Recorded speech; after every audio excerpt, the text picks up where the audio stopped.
Okay, so welcome back everyone to CPG's Supply Chain of Thought podcast. In our first episode a few weeks back, we explored the potential impact of Trump tariffs on goods imported from China, which is what CPG tends to focus on. Today, we're doing a deeper dive into how tariffs impact specific industries. And today, we're going to focus on the US transportation industry. I am here with our CEO and founder of CPG, Michael de Clercq, again. Welcome back, Michael. Thank you, Laura. Good to see you again on this platform. I was looking forward to discussion. These tariffs are certainly keeping all of us active and busy. On our toes, that's for sure. Yeah, and transportation, of course, is the backbone of the supply chain. And it's an interesting topic because when you mention tariffs, people think about the actual products that are being sourced, but the transportation industry has also been affected. Absolutely. Tariffs are affecting trade, and so they will no doubt affect the transportation industry. And you've been in sourcing for decades, and that is related to obviously the transportation industry for freight and shipping. But today we are focusing more on the U.S. impact to transportation in the U.S. However, we will touch on those other topics as well. So I'm really interested in getting your take on this whole situation after so many years of being in this industry or in this field. So just a note for our listeners, today we are using the IDS format again. It's identify, discuss, and solve format. So the issue we've already identified is the impact of these tariffs on the U.S. transportation industry. And then we're going to discuss some questions we've been getting a lot recently. And then the last section is the solve or the solution section, where we talk about some, practical and actionable things that people can do to mitigate the impact of these tariffs. I think another point to note is that this situation is really dynamic, changing all the time, even by the hour. And so today we will be speaking high level in general about the impact of these recent tariffs on this industry. Makes sense. All right. So first question is really very general, big picture question, Michael. What do you see will happen to the U.S. transportation industry? What do you think the impacts will be? Okay. So let's think about this clearly. The transportation industry is, again, the backbone of the supply chain. It's what gets the goods from manufacturer to end user. And in many different ways, tariffs present both challenges and opportunities to that segment.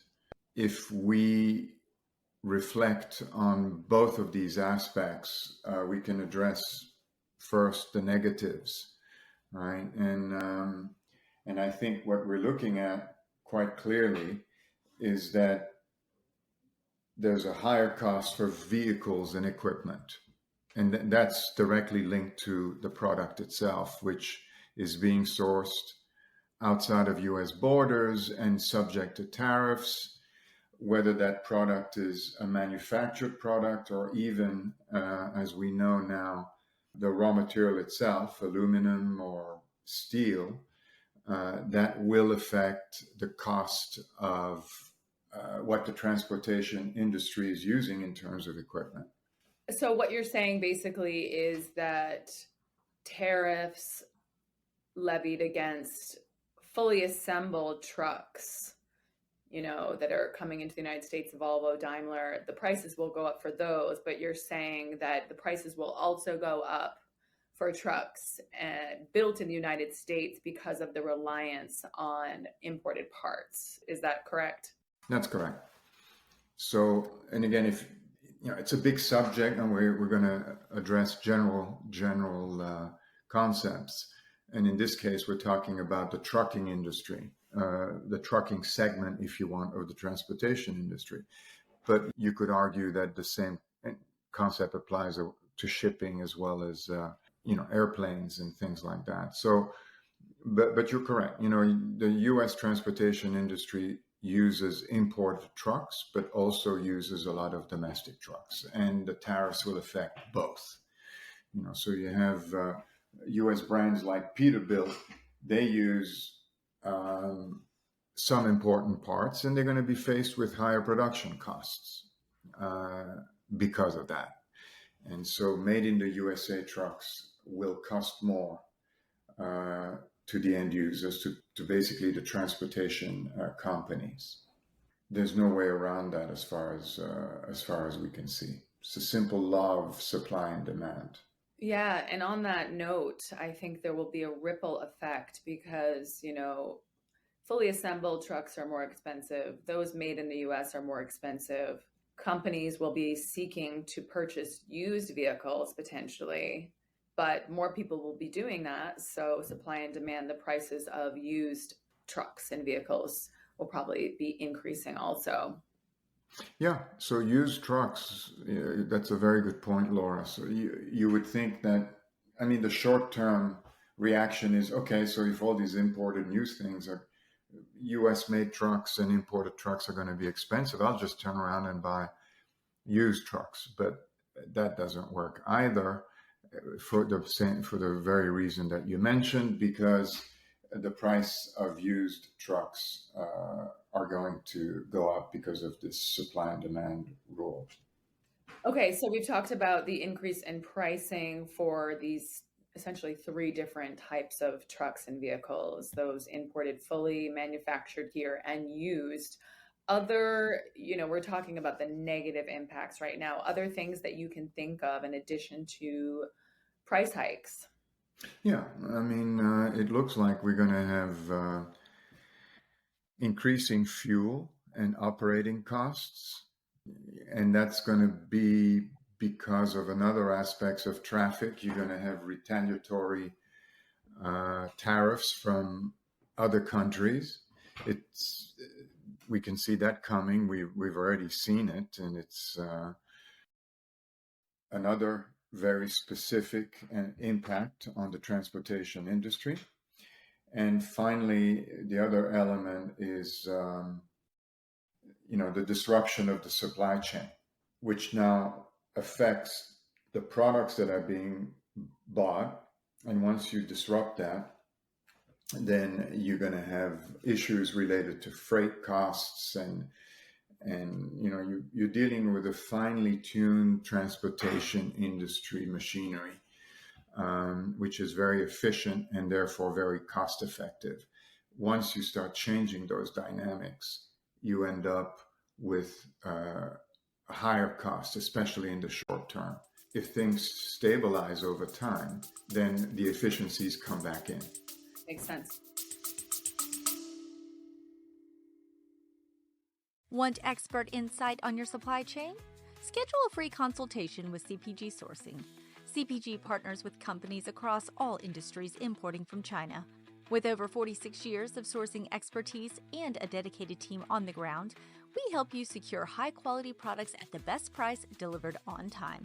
Visit cpgsourcing.com/book a call to see how we can strengthen your supply chain for resilience and sustainability. Mention Supply Chain of Thought when you reach out to receive 10 extra resource hours in your first month. That's cpgsourcing.com/book a call.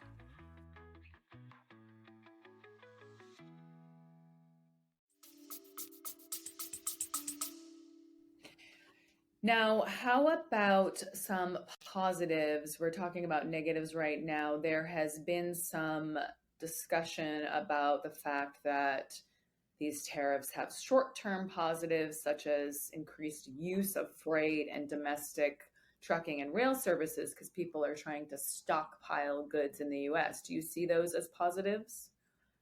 Yeah, well, I mean, look, I appreciate your thorough approach of, looking at both the positives and the negatives.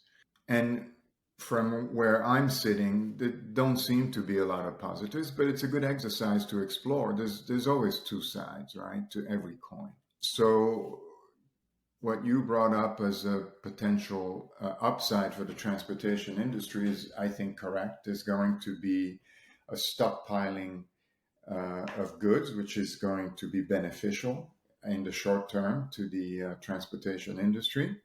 And then the other element that deserves mentioning, at least, is that it will encourage domestic production, and you could make the case that this would be beneficial to the transportation industry because it increases trucking and rail demand within the United States.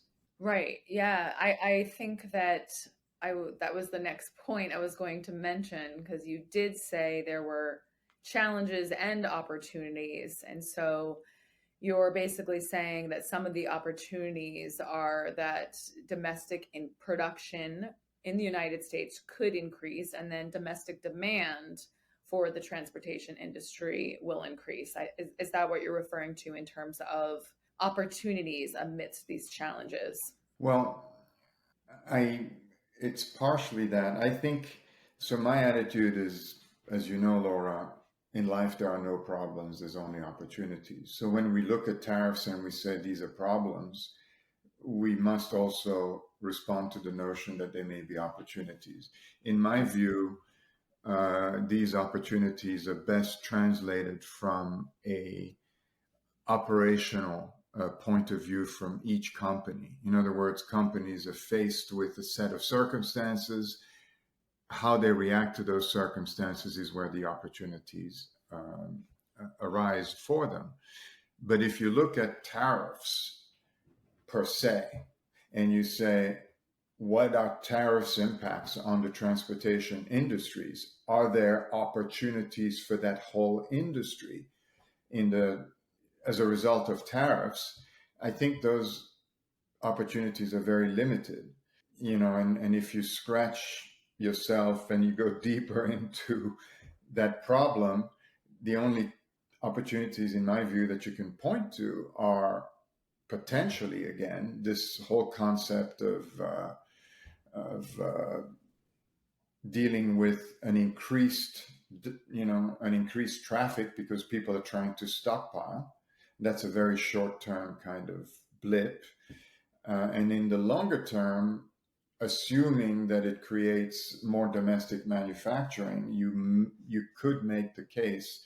I don't think it's a strong case, but you could make the case that it would help grow the domestic trucking and rail demand. It won't do any good for the shipping or the air freight, but potentially rail and trucking might increase. And that is something that deserves analysis, but I'm not even convinced that it's a strong case. So what about manufacturing of domestic vehicles to support the industry? That could also see an increase, but I imagine not the same type of increase in, manufacturing jobs that we saw, decades ago.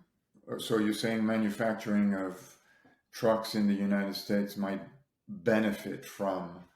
Yeah, I mean, that is what is being said, I feel like, because I think a lot of the tariffs in many industries are aimed, one of the aims, in addition to a negotiating chip, is to increase domestic production. So specifically in the transportation industry, potentially it could increase domestic production of trucks. But then again, you have that caveat where a lot of the parts are coming from overseas. So it's not as simple as what it sounds. Well, so two points. First, domestic production of trucks is, as you said, linked to imported parts. And you have a very sophisticated supply chain in the automotive industry, which primarily relies on Canada and Mexico, Mexico being the bigger partner, if you want, in that supply chain.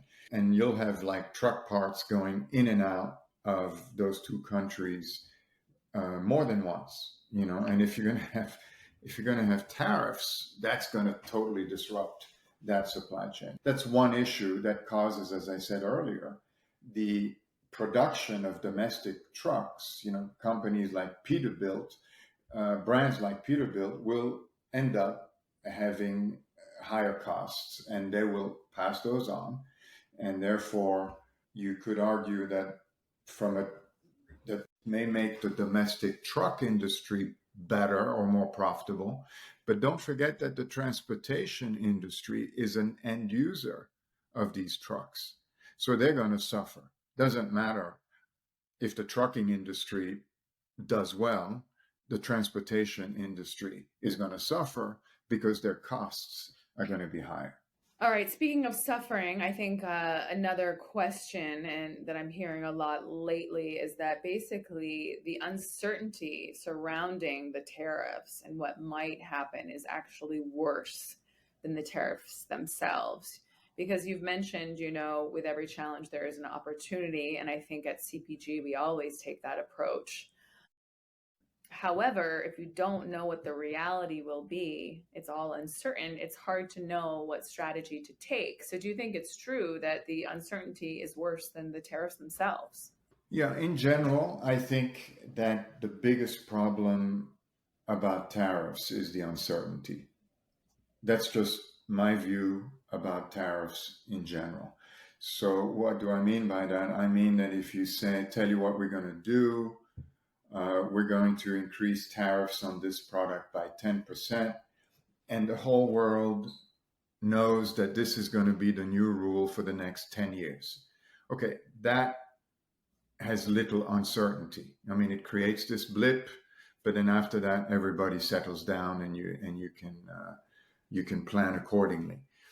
What we're seeing here is a very high level of volatility in terms of making decisions, and that high level of volatility has to do with what I call transactional negotiation postures. So we understand why, at least we can surmise why these things are happening, why tariffs are being threatened, then implemented, then cut back, then there's a change of mind, and all of this creates chaos. Another word for the anxiety caused by uncertainty, right? So we may understand why it happens, and that element of uncertainty is being addressed, but we don't understand how it's going to affect the future. We don't understand if there will be more tariffs or less tariffs. We cannot predict if certain countries like Canada will be subject to tariffs on certain products or not. We cannot predict whether Mexico is going to react positively to this transactional negotiation posture, or if they're going to react negatively. The same applies to Europe, the same applies to Asia, and therefore you have great uncertainty. And what happens when you have great uncertainty? Why do I keep saying that this is probably the biggest factor? Is that people freeze, business leaders freeze. If they don't know what the future holds, they cannot make decisions, which means they cannot invest, they cannot hire, and they basically sit in a status quo type frozen attitude. And that is especially bad for the transportation industry, which is an industry that relies on long-term planning. Right. So suddenly you can't do that anymore.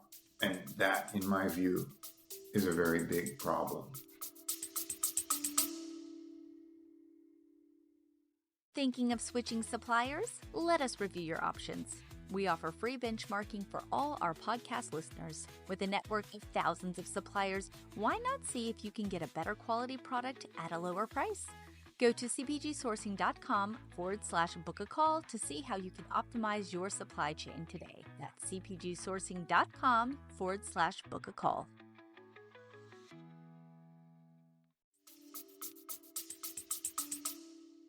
Yeah, agree. Absolutely agree.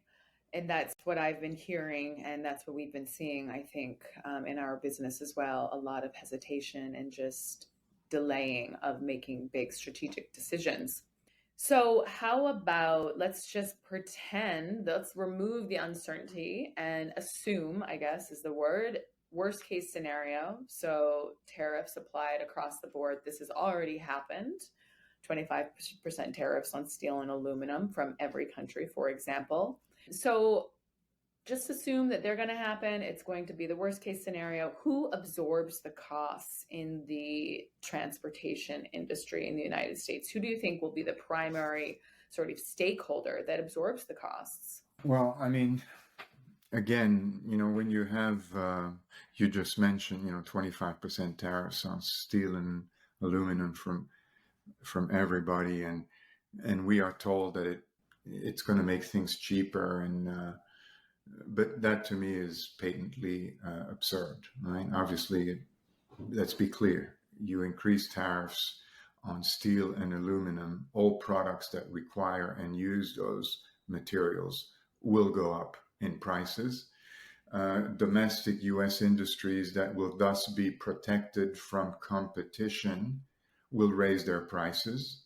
Of course, why not? We're all capitalists and we want to make money. If we don't have to fear the competition, our prices are going to go up in our system.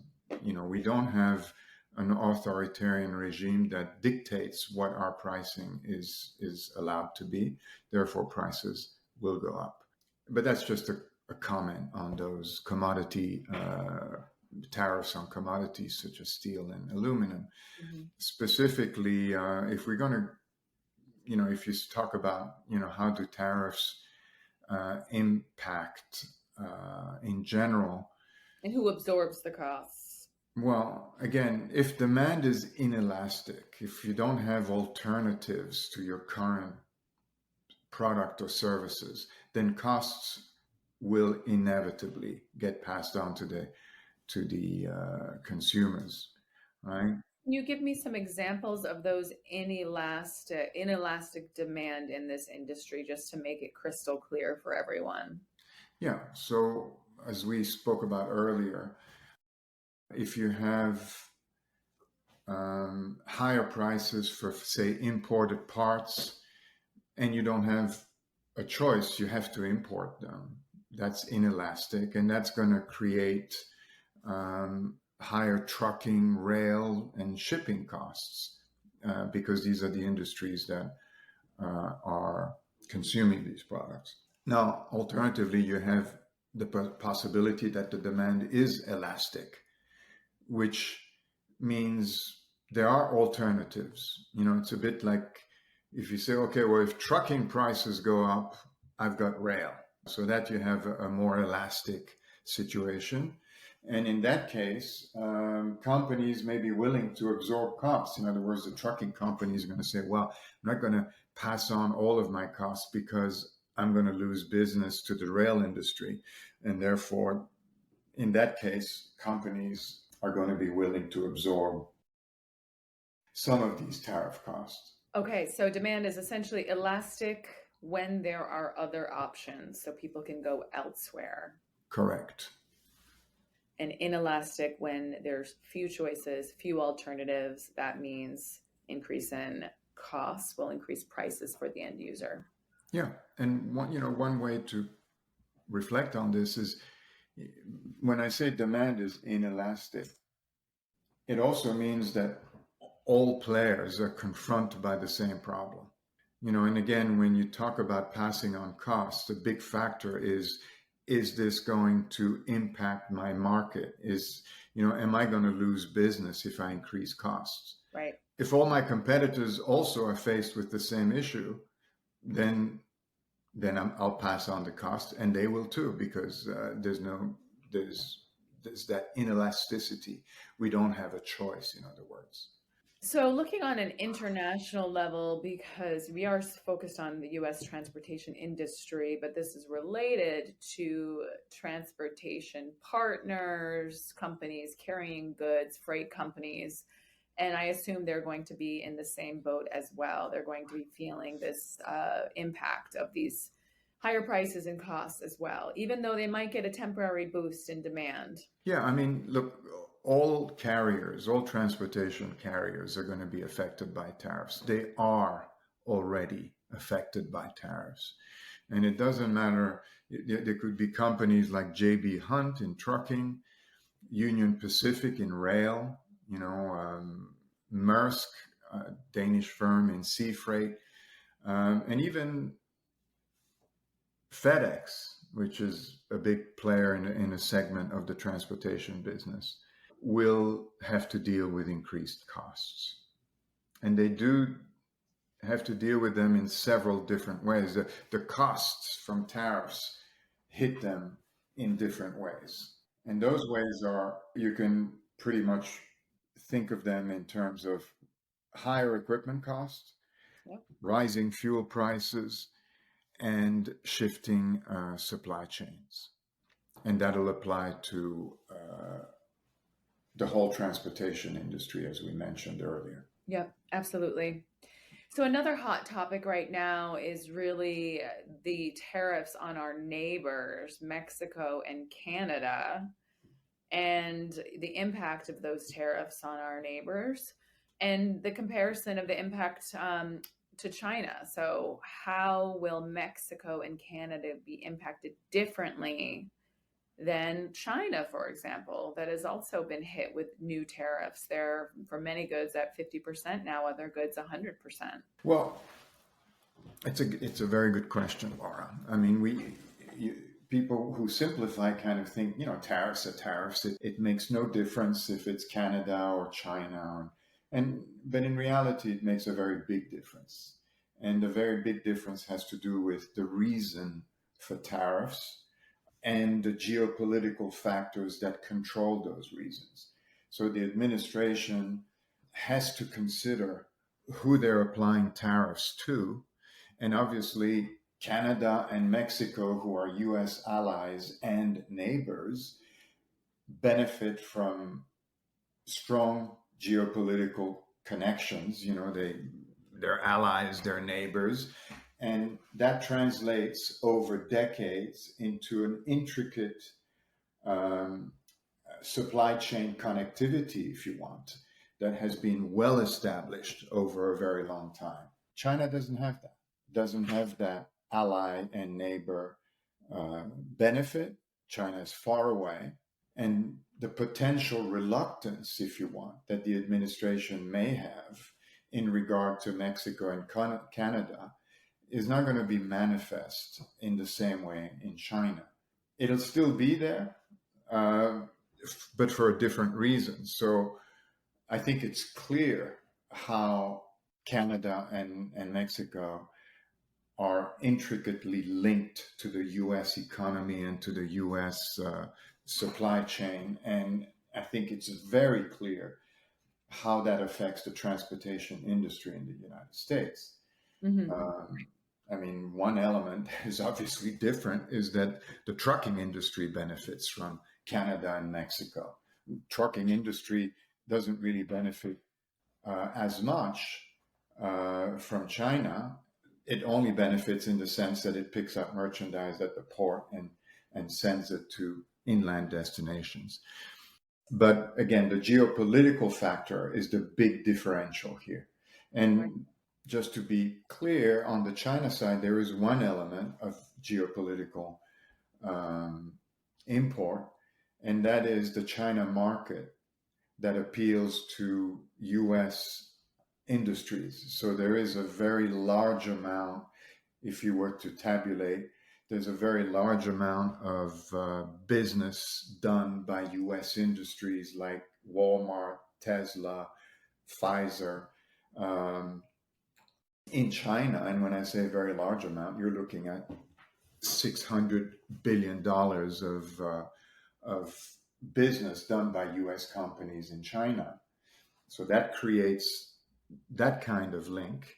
The other link that you have is trade, a trade link. In other words, China buys stuff from America, for example, from the agricultural sector.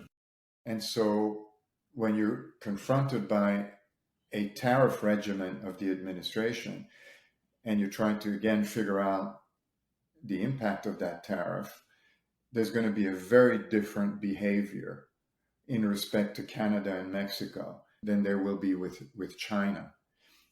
But it also doesn't mean that the administration will totally cancel out China and say it doesn't matter, because there are other different kinds of geopolitical links and trade links that the administration must be mindful of.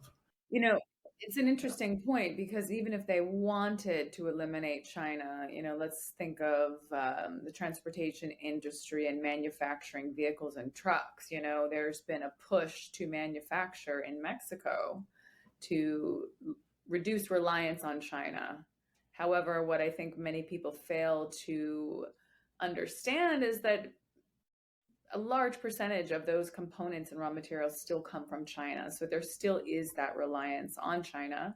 70 to 80% are the numbers I'm seeing. So this whole manufacturing in Mexico, it's not a panacea. It's one avenue, but it's quite complex. Enjoying the podcast? Follow us on LinkedIn at CPG Sourcing for more expert insights.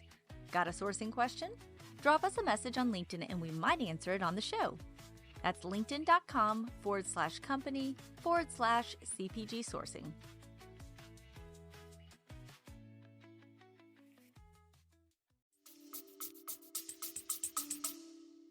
Yeah, it is complex. And again, you're disrupting a well-established supply chain structure with those tariffs. And it took decades to build these structures. Right. And these structures were built and over time by people who invested, and they invested, as we spoke earlier, because they had vision as to what the future held. And in other words, there was predictability. And as a result, that supply chain became very efficient. And by efficient, I mean very cost efficient. In other words, people would buy, they would need a specific part. They would buy it from the lowest cost supplier, equivalent quality, but lower price. And as a result of that, you get this trade. And it, Laura, tariffs are directly linked to global trade, right? And the global trade system was not established overnight. It took a long time, and we don't want to spend time today on the history of global trade, but let's agree that it took a long time and that it has become pretty efficient. And at the same time, it is intricately connected. And if you start pulling pieces out of that structure, you create inefficiencies, immediate inefficiencies. Things start to collapse and people have to repair. And inevitably, what comes out of that is higher costs. And those higher costs, then the question becomes, well, for how long? Is it a short-term thing or is it a long-term thing? And once you address that question, you're back to uncertainty. We don't know for how long, because we don't know how long these disruptions will occur. So, yeah, again, excellent question on comparing North America trading partners with China. They each have their idiosyncrasies, but they're very different. Yeah, I would even go as far to say that you talk about this linkage, this global linkage between trade. And I think in many ways right now, we're inextricably linked with China and Mexico. We'd have to take drastic measures to remove one piece of this equation. And to a large extent, I think we've taken those measures and they haven't really worked. So for example, I'm thinking of the 100% tariff on electric vehicles that are imported from China that was levied, I think it was almost a year, last May. And that was aimed at sort of keeping these electric vehicles out of the US economy. However, I think that meanwhile, China has been becoming more innovative and they've been using more technology. So their electric vehicle capability to produce these vehicles has improved, become more efficient.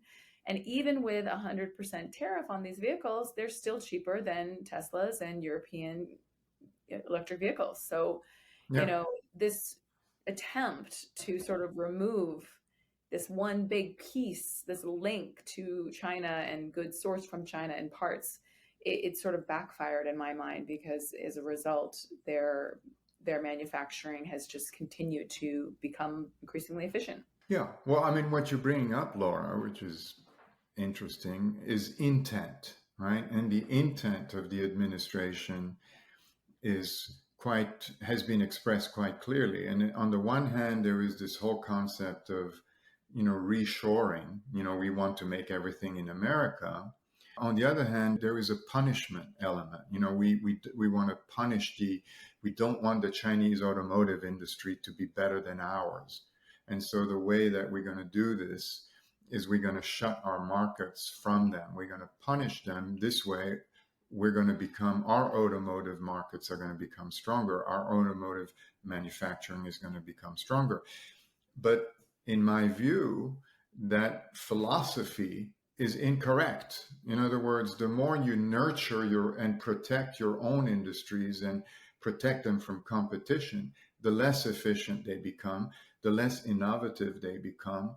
And to the contrary, when you try and punish these Chinese industries, they are constrained by circumstances to become a heck of a lot more productive, a heck of a lot more innovative. They have to be better and different. And this is very obvious in the automotive industry, as the president of Ford, who visited China a few months ago, noted. But we also see it in another factor, which kind of exploded in our face in the AI element of competitivity. Here the US constrained the uses of chips, and Chinese companies were forced to innovate. Next thing you know, they come up with a product that we don't have in the US, much cheaper and everything else. And so to me, all of this confirms the notion that human ingenuity is fostered by competition. And it confirms what we frankly have known for a long time, that world trade, which has been in place for many decades, even though it creates, challenges, but it also has created very significant economic opportunities for the United States. And the attempt at tariffs is to unseat this global trade structure. And in my view, that is going to not just create disruption, but it will increase cost and will reduce efficiency across the spectrum. Unfortunately, I agree with you. And I say unfortunately because these are impacts that I don't want to see, but I also think that people are innovative. So perhaps with these challenges and all the uncertainty, we will still see some positive outcomes from this in the near future. I'm hopeful. Right. Well, we got to stay positive. All right. So let's talk about a last segment before we move on, because we are running out of time here. Really long-term consequences, both positive and negative. What do you see for the logistics industry, specifically to the United States? What are the long-term impacts of these, I would even call trade wars, happening right now? Well, again, I mean, I appreciate your asking that question, but you're going to inevitably, you know what I'm going to say about long-term impacts. If we don't know what the rules are, it's very difficult to predict long-term impact. We can speak in general terms of, companies shifting productions to avoid tariffs, changing trade routes. We can touch upon increased costs and ways to deal with that. But at the end of the day, uncertainty is what stymies the effort to predict, long-term consequences for the transportation industry. So we have to be honest and say, we don't know. Right. We don't know what the long-term consequences are, because we don't know what the traffic regimen will be. We don't know what will come out, what will stay on the table once the dust settles. And until we Will the know, dust settle? When will it settle? Right. yeah, Yeah. exactly. We don't know any of that. Right now, it doesn't look. It's certainly we have very little clarity based on current events. Agree. Okay, so last section, the solutions or the solve section, we should, because we've talked about a lot of sort of negative things today, but I think it would be helpful to discuss, what transportation businesses can do to manage these challenges. What are the practical, actionable strategies that companies can take to offset these tariff-related costs, impacts? Yeah. So it's important to address solutions, Laura. I agree with you. And I appreciate your pushing for that kind of approach. But we're dealing with the transportation industry. Transportation industry is very large and it's complex. And if you're going to offer specific solutions, you're going to have to do it uh, for specific segments of the transportation industry. You're going to have different solutions, for example, for FedEx, which address less than full truckload of products, than you're going to have for large, trucking firms. You're going to have a different solution for the rail companies than you will have for airlines, for example. Makes sense.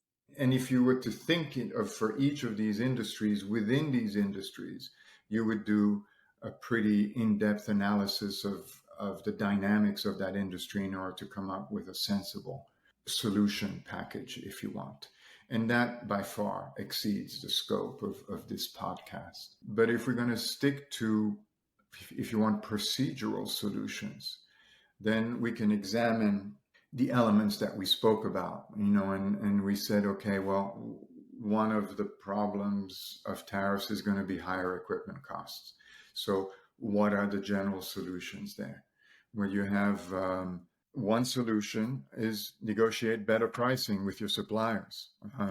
Everybody's in that boat together, and the suppliers have a vested interest in doing that. So that's one potential solution. The other one is to diversify your suppliers without abandoning your core suppliers, because you can't throw out the baby with the bathwater, right? So you need to be, again, you don't know for sure what's going to happen.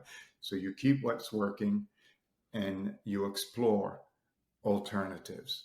And that in general has to do with building resilient supply chain. But keep in mind, building resilient supply chains, a supply chain can be extremely resilient, but then also extremely costly. So you have that paradox. You need to build something that is both resilient and low cost. And so you need to evaluate and study that challenge. Another solution in terms of equipment cost is you may want to lobby the administration to get a waiver. And that seems to be one of the things that the administration likes to do. They like to have people coming to them and asking for a favor. And so there may be solutions there for certain companies, certain product lines. Can you explain that a bit further? So you're basically requesting to be, what's the word, waived from the impact, or? Yeah. You're saying, look, you're going to put tariffs, you're going to put 25% tariffs on Chinese electronics. Can you count me out? Can you, for me, can I not pay those tariffs? And you might scoff at that and say, well, that's unlikely. But it's not unlikely. It's quite common. One notable example is that in the first Trump administration, when tariffs were imposed on China, Apple got a waiver. Apple used to bring all their, as you remember, all of their iPhones from China, and they could not have taken a hit, as 25% hit, and they secured a waiver with the U.S. administration, but with the Trump administration at the time. But again, that means, you have to be in the good books of the you have to convince them that this is a good idea. And generally speaking, that means lobbying. And lobbying, as you know, Laura, costs money. So all these increase the costs for US companies, but in many cases, it may be worth it. And I'm offering this as a solution because it is there. It's not really applicable, you might argue, for smaller companies, because again, you don't have the muscle to necessarily make your case, but it is within the realm of solutions. Okay, so again, negotiating better costs, diversification, building a resilient supply chain, which will come with increased costs, but will probably be worth it. Lobbying the administration for a waiver. Anything else that you'd like to suggest? No, I mean, generally speaking, again, you have the traditional solutions in terms of equipment cost. You can find ways to perhaps make them in other countries, in lower tariff countries. But again, we don't know what those countries are today. So you mean assemble them in other countries? Yeah, and the whole concept of assembly is complex also because you have country of origin percentages. Like you said earlier, Laura, if you assemble things in Mexico and benefit from lower tariffs there, hypothetically, how many Chinese components are allowed in that? That's a factor that applies. If Peterbilt trucks are made in the USA, can they put the made in USA label only if 100% of the parts come from the USA? The answer is no, they don't. It doesn't have to be 100%. Well, what is that percentage? Right. Is it 70%? Is it 50%? So again, all this falls under the header of uncertainty. We don't know, or perhaps we should say we don't know yet. Now, there's two other categories. One is for the transportation industry. One is fuel and commodity prices. How do you deal with that? And frankly, I think it's not very helpful to say this in a solution segment, but I don't think there's much you can do to fight fuel and raw material increases, and except to look for alternatives, including alternative fuel. Maybe you want to switch your trucks to electric trucks. I know that some manufacturers like Tesla would probably love that. And then eventually the other thing, that the last element, is dealing with shifting supply chains. What are the solutions with that? And in other words, the transportation industry, their customers are the companies that move products through the supply chain, right? If those movements are changed because of tariffs, what's the solution to that? And the solution, I think, is to remain agile. So in my view, a lot of this has to do with knowledge, what's going on, to be able to anticipate where changes will occur and how they will occur, require, I think, an investment in knowledge acquisition. Right. So that's what I would say in terms of solutions. Those are really good solutions. I've been thinking of one in particular quite a bit lately. I see it more of a short-term solution because this is something we have explored for our existing clients, and that is, shipping goods to a country that is not so heavily impacted by tariffs, or lower tariff countries such as Vietnam and India. And I was thinking of this because, I think it is a good solution. It's something to explore. However, it's also a loophole. And I was sort of comparing it to this de minimis loophole that was put in place almost 100 years ago, which allows goods, parcels of $800 or less, to enter the United States duty-free. And this loophole has been under attack recently. And so it was eliminated for a short time last month, and now it's been reinstated. And so I think other loopholes, such as assembly in a third country, will also become not a viable option in the near future. It will probably be. Well, Laura, I think you make very good points. In other words, if a country, and you mentioned India, you mentioned Vietnam, but even Mexico, in theory, right? You could, in other words, if an assembled product from China is subject to very heavy tariffs, but not the components of that, then you can take the components, ship them to one of these countries, and say that country benefits from lower tariffs. Therefore, I'll still be able to bring my assembled product into the United States. So that works well in theory, as long as these other countries are not subject to sudden tariffs. And so then you have to sort of factor in the political concern. And the political concern is where your examples come in. For example, India. Does America as a country have a vested interest in making friends with India?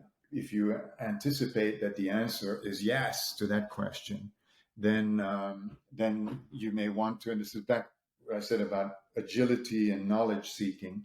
This is where you might say, I tell you what, I'm going to take a punt and try and assemble these products. You're also correct that it's a loophole of in a way, because suddenly the US could say, well, wait a second, assemble products with the Chinese components, we will also, but again, the rapport between the countries is a big factor in the tariff game. And it's all transactional at this point. Is you scratch my back, I'll scratch yours. And it seems to be logical. It seems to be, for example, you mentioned the de minimis traffic, which directly affects, of course, the transportation industry, because de minimis affects trucking, affects air freight, affects small parcel delivery like FedEx. All of these companies are affected. And then you say, well, $800, how come we don't levy tariffs against that? It seems logical to say we should. But here again, there's a practicality element in implementing such a policy. In other words, who's going to inspect those millions of packages and determine whether the correct tariffs are allocated? The cost of implementation is much higher than if you want filling that loophole, which is the reason for the de minimis argument, which was set in place such a long time ago in the first place. And you will find, Laura, that this whole tariff disruption is also subject to this cost discipline. In other words, if you change all the tariffs, who's in charge? How many thousands of people will you need to hire in order to make sure that it's properly implemented? Absolutely. And these are all open questions. Absolutely. And they're open questions, and they're, as you've sort of outlined this whole hour, almost hour, it's not easy to answer. Yeah. Things are dynamic and changing all the time. So I think we're on the same page regarding that, staying agile. And one way to do that is assembling in other countries. But loopholes, while they should be explored, it's difficult to, grow a company in a sustainable way on a loophole. It's something that should be viewed as more of a short-term solution. Agreed. All right. So I think that's all we have time for today, Michael. We're at 55 minutes, so we should probably end it today. I was thinking, I wanted to run this idea by you, that the next segment of this podcast, perhaps we could discuss reciprocal tariffs and their implications. What do you think about that? I think it's a very good idea. You have a knack for picking difficult subjects. Reciprocal tariffs is certainly one of the more complex elements of a tariff policy, and one that seems very simple and straightforward, but is actually very complicated, and would be fun to deal with that. Great. So I will send you a message about that. We can discuss and plan for that next time. But for today, I wanted to thank you so much for coming and spending time with us and our listeners on the supply chain of thought. And I hope that everyone listening, was able to learn something from the conversation. The main points, I think, are really that we need to stay agile and resilient despite the challenging times, or because of the challenging times, we need to stay agile and resilient. Agreed. Knowledge is power. Absolutely. and we need to acquire as much knowledge as possible in order to be agile. Absolutely. And I think that's what a lot of smart companies are doing. Agree. So thank you, Michael. Until next time, I'll see you later. Thank you, Laura. I appreciate your input. It was very interesting. Agreed. Likewise. Bye. Okay. Shout out to our friends at KickFurther, the best way to get funding for 100% of your inventory without taking on debt or giving up equity. KickFurther puts you in control of your business, eliminates stockouts, keep up with demand, and move into growth mode. Visit kickfurther.com today.